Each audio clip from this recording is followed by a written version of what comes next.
अरे जलते हैं तो जलने दो, बुझाना मेरा काम नहीं।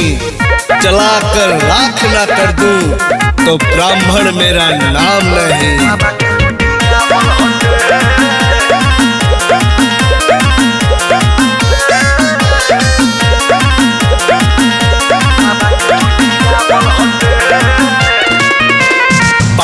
पहिलही से हवे रंगा ताज हो, पौधे आज शुरू हुए से कोयले बहरे राज हो बुझाई।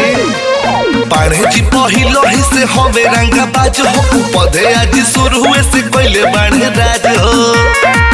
सोखा होल तिवारी बनोली है अकाबारी सौदा में सिर के तो पटिया बल हटे। अरे बुझाया मैडम।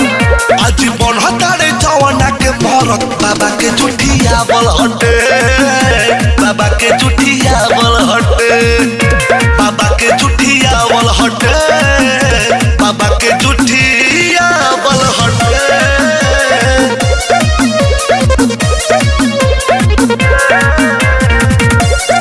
थोड़ी सी स्टाइल क्या मारी, इतने में रोता है। अरे ये तो ब्राह्मण की एंट्री है, आगे आगे देख क्या होता है।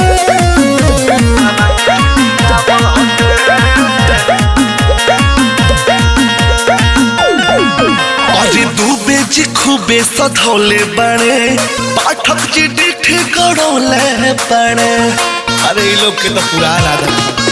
हाजी दुबे जी खूबे सधौले बने, पाठक जी डिठे गड़ौले बने। चाहे भी हो के कवनो मेटा, कबो न पीठ दिखौले बने। साचो सुकला के साथ ही बितौली कोई रातोई तो ओझा जी के चीज लसिया बल हटे।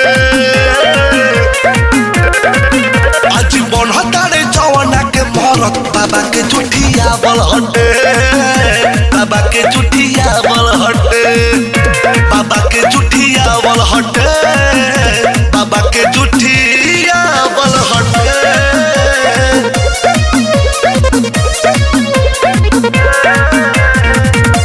अरे पंडित है, दौलत थोड़ा कम रखते हैं, मगर एक बात याद रखना, इतिहास भूगोल बदलने का दम रखते हैं।